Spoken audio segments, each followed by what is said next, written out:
So, welcome to our first session, first EMER session this semester, our first seminar. So my name is Amani Sleem, and I'm the coordinator of EMER. And today I will be moderating the session.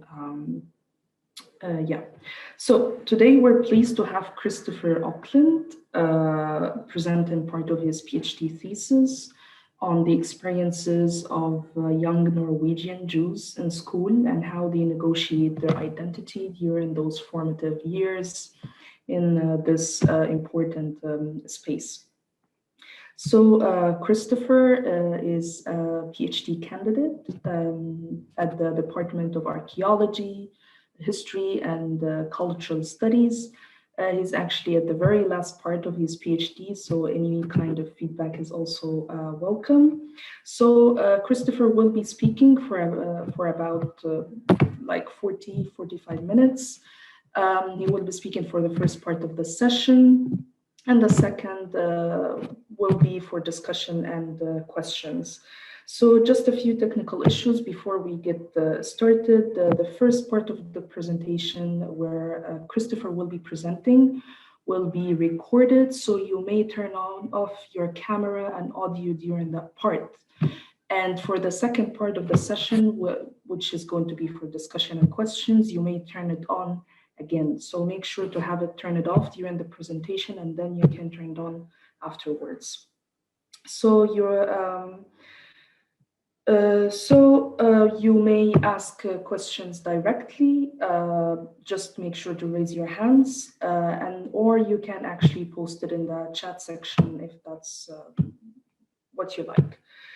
So with that, I guess I'll hand it over to you, Kristoffer, and so you may go. Thank you, Amani. That was a great presentation. And you're right. It's in the last stages of my PhD now, so that's what I will be talking about here.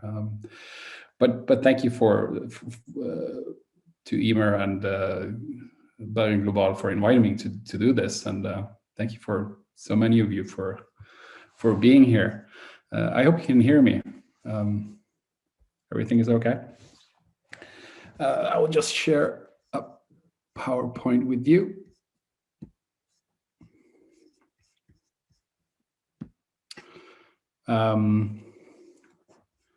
Let's move here. And my project is called, or the thesis is called, Invisible Minorities, Minority in School, the School Experiences and Youth Experiences of Norwegian Jews. And I will come back to the significance of the main part of this title later on. But as we are at the EMER seminar, I will tell you about the last time I was at EMER conference. It was the EMER conference in the winter of 2019, I think. It was a great conference for many reasons. Among other things, a lot settled about my project after that. And it was because of the first session, actually. We were supposed to practice this elevator pitch, bar test, or among other names. And the point of this is that you explain what you do in a very short time, and you hook your readers or listeners. I have plenty of time today, so I will spend some time hooking you. But I decided to start these elevator pitches by asking a question instead of talking a lot, as I usually do. And what I asked them was partly the same question I've been asking myself. What do you know about the school experiences of Norwegian Jews? And it turned out to be quite puzzling question this early in the morning before coffee even. But eventually, most responded that either they didn't know anything or they have heard in the news that young Jews are being discriminated by various derogatory terms, jokes about the Holocaust, about Jewish stereotypes, and so on. And it turned out to be what we mostly know about at least the school experiences of Norwegian Jews. There's not a lot more research about it. And looking into the literature on Jews in Norway, the anti-Semitism and Holocaust has, probably for obvious reasons, a huge part in this. And before I get into exactly what I wanted to explore about this subject, I will just talk a bit about the group I'm studying. And for those of you who don't know that much about Jews in Norway, there are about 1,500, although this is debatable. But it's a very small minority, and they have a very short and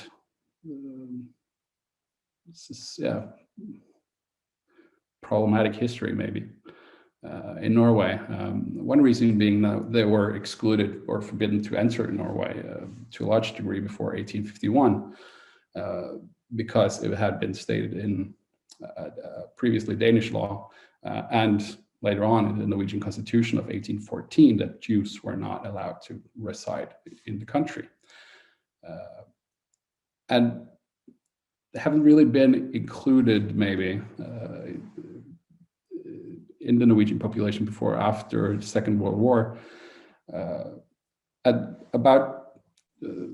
During the occupation, there was about 2,000 Jews in Norway, and 773 were deported. I think it was only about 11 or so that returned. Speaking of that, it was the Holocaust Day, Remembrance Day yesterday, which was a topic. And the Norwegian Holocaust haven't really been included in the Norwegian narrative about the war, or Norwegian anti-Semitism for that matter. And when these stories started being included in the narrative recently, we have been talking about Norwegian police assisting in the deportation of Norwegian Jews, and as a part of the Norwegian anti-Semitism at the time. And it's often been compared to Denmark as a neighboring country that saved all of their 6,000 Jews with the help of the Danish police over the course of a night. So it's not a really proud story for Norway. And as far as I could see, Norwegian Jews only got an official apology from the Norwegian government for this in 2012. So the question is, has Norwegian anti-Semitism been forgotten? And just to talk a bit about what anti-Semitism is, it seems that the most used definition is by sociologist Helen Fein, who defines anti-Semitism as a persistent latent structure of hostile beliefs towards Jews as a collectively manifested in individuals as attitudes, in culture as myth, ideology, folklore, and imagery, and in actions, social and legal discrimination, political mobilization against Jews, and collective and state violence, which result in or is designed to distance, displace, or destroy Jews as Jews. And to give you some, and just to add, it's often divided into different types of anti-Semitism, and so we have the classical anti-Judaism, often related to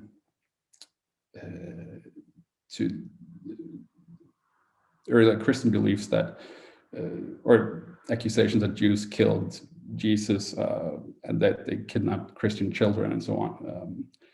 And later on, that has been the more prominent form is the Enlightenment, more scientific kind of anti-Semitism that sparked the whole racism debate, or racism science and so on, which later turned into the Nazi version of anti-Semitism.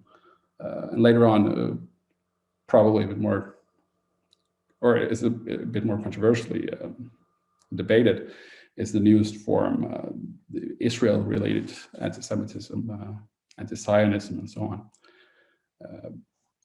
But what I mainly want to talk about is there have been two studies recently in 2011 and 2017 by the Norwegian Holocaust Center, where they have studied attitudes towards Jews and Muslims in the Norwegian population. They found in 2011 that 12.1% can be ascribed numerous anti-Semitic, anti-Jewish sentiments might be defined as anti-Semites, whereas the number in 2017 was 8.3%. And at the same time as it seems like anti-Semitism is, or the number of anti-Semites is decreasing, Norwegian Jews or Jews in Europe in general feel that anti-Semitism is a growing concern in their life. And the scholars Daniel Statsky and Werner Bergman, among others, have tried to explain this and have suggested that we, instead of count anti-Semites, we should be measuring anti-Semitism, which is to look at how many have, if you can quantify it, one or more anti-Jewish sentiments. Not so that they can be defined as anti-Semites, but the point is that Jews don't have to encounter anti-Semites to experience anti-Jewish sentiments or anti-Semitism. And I recently read a paper about where Gidley, McGeever, and Feldman suggested that instead of thinking of anti-Semitism as a virus that infects other and turn them anti-Semitic, we should understand anti-Semitism as a reservoir, as a discourse that people can draw from in various ways and to various degrees. And this idea of anti-Semitism being thinly spread out among the population in a way is, I think, is a relevant way of thinking of it in my study as well. Just to point out what Statsky and Bergman found, they found that if you, instead of counting anti-Semites, measure anti-Semitism, we find that 30% of the Norwegian population, instead of the 8.3, have anti-Jewish sentiments. And if you include negative attitudes towards Jews because of Israel and the Israeli-Palestinian conflict, you're above 50%. So these are the numbers of anti-Semitism. And initially, I wanted to explore how did young Jews experience these forms of anti-Semitism, and what were the content of the stereotypes and the prejudices and so on. But having read up on the literature and so on, occasionally you get a very grim image of what it means to be a Norwegian Jew today, and I wanted to explore a bit more how it was in general. And the reason, because researchers that have studied school experiences of the Norwegian Jews have asked, how did you experience anti-Semitism and discrimination in school? And they have, of course, answered, and this have been reported in various studies. And anti-Semitism is indisputably a problem that needs to be addressed. I wanted to take a different approach. So what I did was I tried to turn into a kind of social experiment in a way, based on the question that if you asked a number of Norwegian Jews about which experiences they find significant for their time in school or being young, what would they say?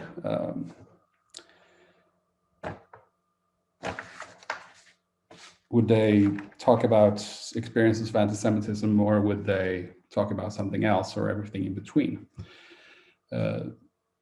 So I asked them, and I asked 9 young Jews between the age of 18 and 32, and they told me a lot of things, and I will only focus on some of them here, some of the things here. What was interesting to me at first was that already at the first interview with the interview participant Maria, and everybody is anonymized here, so she started telling me about all the times she'd heard Jew being used as a negative word, a derogatory term either against her or against friends, which is it's said to be quite common actually in Norwegian school, or have heard jokes about Jews, the Holocaust, and so on. And she told every story from when she went to primary school until she's now at university. And then afterwards, after she had told all these stories, I asked her then, how do you characterize, or how do you evaluate how it was going to school? And she responded like generally how it was going to school. And then she later added that it was fine. And I saw this later on as well with a different interview where because I've asked them to write down the stories that they remember before the interview so that we had something to talk about. And when she sat down to write, she was unsure suddenly if I was interested in their experiences of anti-Semitism. And I had stated in the information later that they got that this project is funded by money from the Norwegian action plan, the Norwegian government's action plan against anti-Semitism. But I've only stated truthfully that I was interested in the experiences that they considered significant. And when she saw that, she wrote some different experiences maybe. And she generally had mostly positive experiences of going to school, not really that many experiences of discrimination. But it would be wrong to assume that based on these two stories that it was great being Jewish in school all the time for everybody. And to show you that, some stories what I also found was that they had two very different reasons for participating in the interview, being interviewed by me. And some wanted to be the example of somebody who have experienced anti-Semitism because they have, and wanted to tell these stories to show that this is a real problem that we need to address. That includes stories of somebody who have been a victim to rather harsh discrimination throughout primary school, and he used a number of years to recover. Another who felt excluded or not included throughout his youth, and as he called his story "A Man's Search for Belonging," which he might have eventually found. But then on the other hand, you had those who wanted to be the counterexample of what they felt was the victimization of Jews. They wanted to show that Jews can also experience a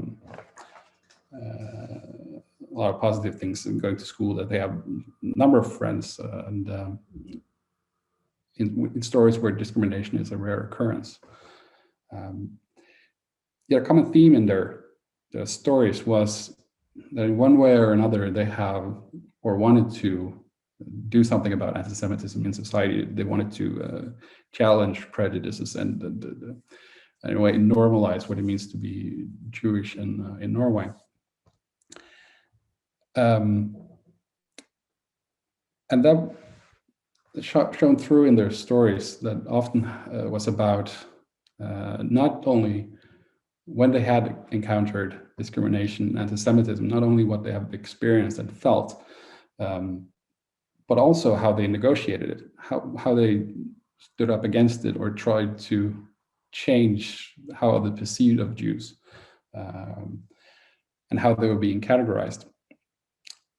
So after this quite long introduction, here is my main question, and it's the theme is twofold. Because one thing I wanted to know was, okay, when they encounter these various ways that Jews are being categorized, not necessarily based on prejudices or anti-Semitism, but various ways that they are being categorized. What are the contents of these categories? And in some way that also is the way of categorizing or looking at the content of this reservoir, that I've already mentioned. And then the second part is about how they have negotiated these various categorizations. And for those of you familiar with various identity theories, I might have a different theory than you, but I see identities as a product of social interactions in a way that negotiate between how we categorize ourselves and how others categorize us, to take a simple version of it. So this way, by negotiating these categories, they're also negotiating their identities, and in two different ways. On a group level, they're in this antagonist of these terms, emancipatory politics and life politics. And on the group level, you have the emancipatory struggle to free themselves within the Jewish definition, or by being defined as Jews in a certain way, so that they can more define what it means to be Jewish instead of others. And then on the other hand, you also have the fact that many of the Jews that I've interviewed see their Jewish identity as maybe secondary to who they say that they are. Other than that, so what they try to do as well is to challenge these categorizations and so on, so they can free themselves to explore various identities as a regular Norwegian young individual on equal terms with their majority peers. And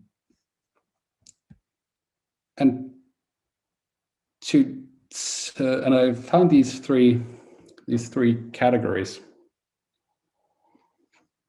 and I call them the discursive categorization of Jews, the political categorization of Jews, and the curricular categorizations of Jews. And to take the first one, the discursive categorization, in that I've included what it means when others use Jew as a derogatory term, either against others or against Jews. What type of categorization of Jews that come out of these jokes about Jew stereotypes and the Holocaust, or the use of Jewish stereotypes and prejudices in general. And in general, they of course feel that a lot of these categorizations are quite hurtful because they define either Jews as something negative. An example of that is that they have often overheard when peers are talking to each other and one is saying something stupid, they are called a Jew, for instance. And at the same time, it's also something othering. So one of my participants experienced that almost daily for a period of time. Someone would just go up to her and say, "You're Jewish," and then walk away. And she felt that it was pointing out that she was different. They wanted to point out, her differentness. But there's also a fear in this, and because I wish I will come back to, most of them haven't told others, or some of them haven't told everybody that they're Jewish, and so they'll often overhear these jokes and terms being used. And when hearing them, they're unsure if others mean more by it, if they have negative attitudes towards Jews, or if this is part of a discourse unintentionally, or something like that. So that's this category.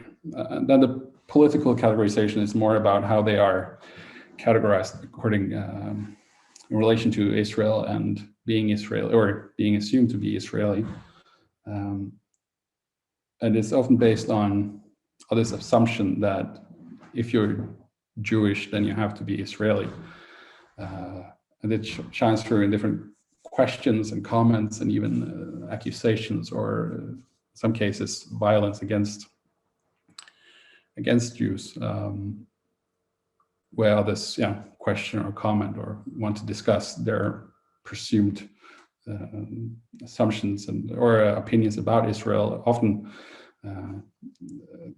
expecting them to be supportive of Israel and the Israeli government military's actions against the Israeli Palestinian population. So there's a lot of unwanted debates that they want to avoid, and being in this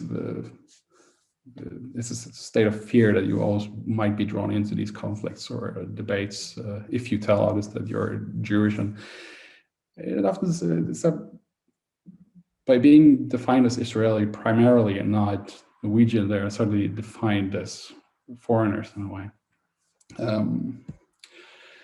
And then there's the last one that I've seen in my materials is the curricular categorization, and I've limited my discussion here to how it is presented in religion education, where they experience that the dominant way that Jews are presented is as the Orthodox Jew, often with black clothes and a black hat and curly hair. And they feel that peers are mostly taught about the very basic of Jewish holidays. And they learn that Jews follow a lot of rules, have, for instance, that you can mix milk and meat, and you have 2 kitchens to prepare various foods and so on. And Norwegian raised non-Jewish pupils might find this a bit strange, and actually most of my participants don't identify with this kind of Judaism. They're talking about it as that they have a more secular Norwegian lifestyle. So it seems foreign to them, and when they then encounter a lot of peers question about all these things that they're supposed or assumed to know and understand, they feel othered and, in general, not very well represented in the education, religious education. And with all of these categories presented, we can go to how they negotiate them. I'm well on time. But what I found was that negotiating these categories isn't maybe as easy as some sports slogans would have it, that it's not just to do it. And one reason being is that the same thing that motivates them to negotiate these categories is the same thing they want to avoid. They don't want to be othered or subjected to discrimination or anti-Semitism, and they want to be acknowledged as Norwegians on equal terms with their peers, and to be able to be openly proud of their Jewish identity as others are proud of their identities. And this puts them in a dilemma where they either will stand for their for how they are different and try to negotiate that, or they can hide it or keep it undisclosed for most people. And many have asked themselves this question, not as poetically as I describe it here, but throughout their youth, of those I've talked to. And it's easier for some than for others. And here we come back to the main title of the thesis: Are Jews an invisible minority or not? And some say that they blend in and can hide it quite easily because they have what they themselves call a Norwegian name and Norwegian appearance. So Maria, for instance, say that she doesn't look Jewish. It's a problem. A lot of people probably didn't know. Others, however, stand out a bit more and feel that they stand out a bit more. The most obvious way is when wearing a Star of David necklace or a kippah. Then they often feel defined automatically as Jewish, so that there's no helping hiding it maybe, but a lot more subtle way that they're sort of challenged in how they can hide, to which degree they can hide their identity, is their hair and skin color. And there's no real, and others cannot, they don't see them as Jews because they have a different hair and skin color. Instead, they're asked the question, where you're from. And what I found in my material is that either they will respond they are Jewish and then risk being discriminated and so on. It's not, that won't necessarily happen, but they will get a lot of questions maybe. Or they will tell that they're from Italy, Spain, Greece, or from somewhere in Eastern Europe. And these explanations will often be accepted by others. And I have one participant who said that she's tried both strategies. So when she tells this, she's from Italy, when others ask where she's from, they think that that's exciting and exotic and say that, oh yeah, that's why you have those facial features. But when saying that I'm Jewish, then I was like, oh, that's why you have that nose, as if you could see that they were Jewish. So keeping your identity undisclosed is maybe as hard as being open about it and having to negotiate it. Also because, I'll come back to that. And then others will tell about their Jewish identity, and some do it to seem interesting and exotic and to actually get those questions that others want to avoid, that feels othering. So, because it's interesting that, or it's exciting that others are interested in who they are. But most often they want to be open and are open about it because they feel that they should be able to be open and proud and open about their Jewish identity. But also because they want to represent Jews and show others what it means to be Jewish, also so they can combat some of these stereotypes and categorizations and even fight anti-Semitism directly by speaking up to others. And some use a mix of these strategies, so they will hide their identity for a while, and so they can get to know others and see if they have negative attitudes or assess if they have. And then they can tell others if they feel safe, but I also use it so that others can get to know them as they are, independently of, or that they can be categorized independently of others knowing that they're Jewish. So when they will disclose their identity after that, they automatically contradict these stereotypes. So there's too late to apply them, those to them.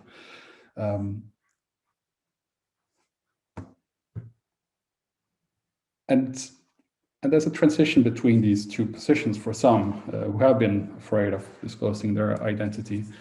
And it's often related to how they start negotiating the discourse of these categorizations. And one thing that helps them overcome this fear of telling others that they're Jewish, especially if they hear Jew being used in a negative way, jokes and so on. And it is to realize, or being convinced that others don't intentionally want to discriminate Jews and don't have negative attitudes towards them, that they are, instead that they are using these jokes and stereotypes just because it's a part of the discourse, is normal, and as Jews most don't know Jews and don't know if they exist in Norway even. And some of them have learned this, that it is unintentional in groups with friends, for instance, where was one who, Maria again, she was in a group setting, and there was someone who said something stupid, and then another peer that didn't know that Maria was a Jew called her, this other girl, a Jew, and then Maria's friend, who know that Maria was a Jew, said that, you know that Maria is Jewish, right? And then that peer's response was to express shame and apologize, and Maria have seen this happen multiple times, and others has as well. Another more comedic example maybe was one who overheard a joke, and the joke was, if a Jew runs towards the wall, what would hit the wall first, his nose or his penis? And then Heidi, said that I'm Jewish, let's try it, to show how ridiculous that joke was. And other ways of addressing these discursive categorization is directly addressing them and telling others how hurtful it is and start to negotiate and so on. And this is sort of dependent on the support you can get from friends if you can stand up against those who are not more reluctant to stop doing that. And that's turning into a question of power. Is these the popular kids? Then it might be harder. But the point is that they want to, and they also negotiate these discursive categorization by showing others what it means to be Jewish, that and contradict the stereotypes and create awareness of how maybe inappropriate it is to use these categorizations. And then the political categorizations about presumed Israeli identity of Jews. They have two different approaches, and the Norwegian Jews I've talked to, some define themselves as only Norwegian and don't really feel a connection with Israel, so they will they find it easy to distance themselves and say that yeah, I've been to a holiday in the country and have some family there, but I'm in no way responsible for what happens or the Israeli politics and so on. And then you have others who have a more complicated relationship with Israel because they have a lot of family there and been there, maybe have an Israeli father or mother. And instead of distancing themselves, they will also start negotiating what it means to be Israeli and what Israel is, in addition to all of the politics and so on. And often they want to show that you can be Israeli without necessarily supporting the Israeli government's politics, and they're trying to take a part Norwegian, part Israeli identity as a Norwegian Israeli, but this is often rejected by other peers that often demand that they are either one or the other, or even some in extreme cases have said that you can only be either Norwegian or you can be Jewish even. And the reason for these problems of why this is so difficult is, I think, can explain what the anthropologist Marianne Gullestad has said about the Norwegian population considering itself a very homogeneous group, and would like to keep it that way, and therefore reject a lot of hyphened identities. And various studies have shown that this is the same, that Norwegian Muslims and Norwegian Hindus have the same problem of having these hyphened identities. But then on the other hand, you can ask, is it every hyphened identity? So what about being Norwegian Danish or Norwegian American? And then the last one, which I will go through quickly, is the curricular-based categorizations. And as mentioned, they don't feel that the Orthodox Jew necessarily is representative for them, and they're often considering themselves a lot more secular and liberal, and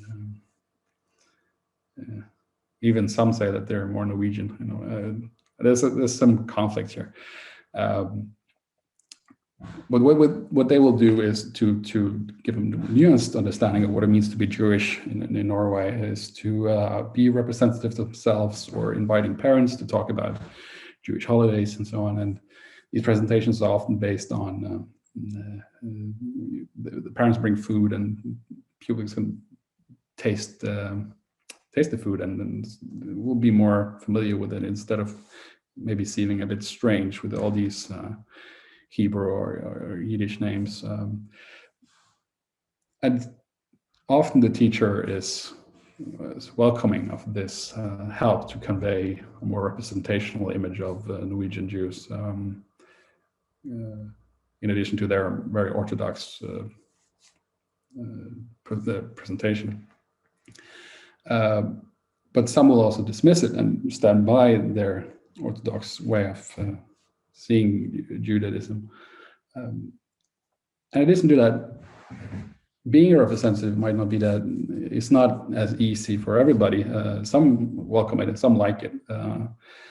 But sometimes these questions can be too much. There can be too many questions about what even might feel to be every day for these young Jews, which others are asking about as if there was some peculiarity.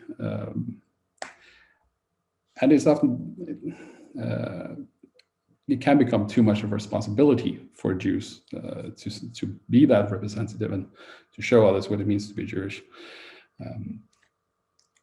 So getting to the conclusion here, and I will come back to the main title again with this quote from Frederick, which I like. It's enlightening in this way, and because he said that in a way you're visible but invisible. Like you're invisible because you're a very little minority on a group level, but you're visible because you're something so rare that you're usually the only one in a group, for instance. So you're invisible, but you're very visible on an individual level.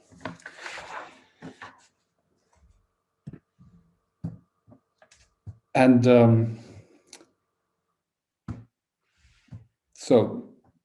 and the point of that was that they feel that they can be invisible, which we have seen, but that might be hard work. But if they stand out, they really have to stand out, and they have to negotiate what it means to be different in this way by being a representative for Jews and start negotiating these categorizations and challenging anti-Semitism, among other things, by making others familiar with what it means to be Jewish and make them more aware that they are Norwegian Jews and what they are like. And the point is often to show that they're just like everybody else, to normalize it. The problem that remains, however, is this what we call a solid excluding frontier, last frontier, and that's the Norwegian's idea of itself as a very homogeneous group. And as it's not only Jews, but a lot of groups that experience this, it seems to be some kind, maybe a significant problem even, which needs to be addressed.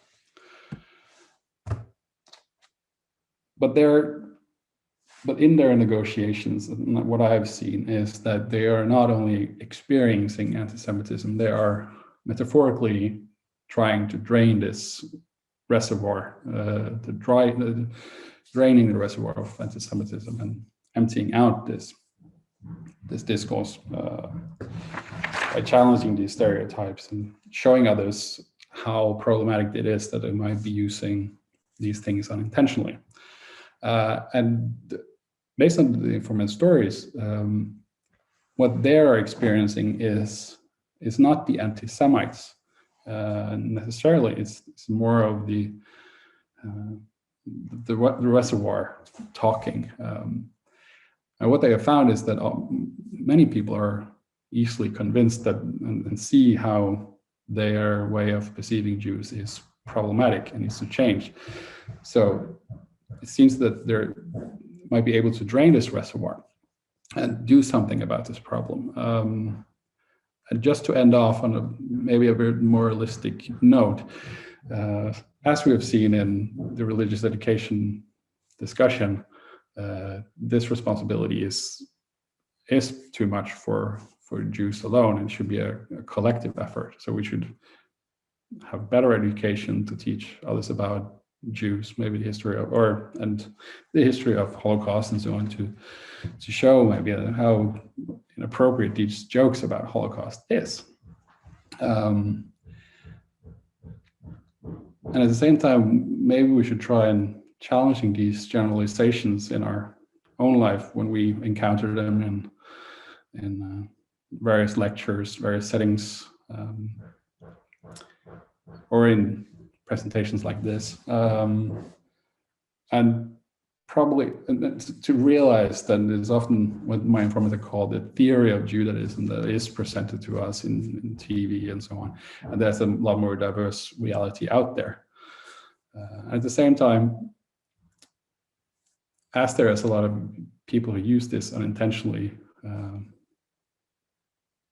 maybe we should help them become aware of this. Because if not, those who are invisible and hide their Jewish identity will maybe keep hiding it as long as others use Jew as a derogatory term or these jokes in fear of them being anti-Semitic. So that's my presentation. Thank you.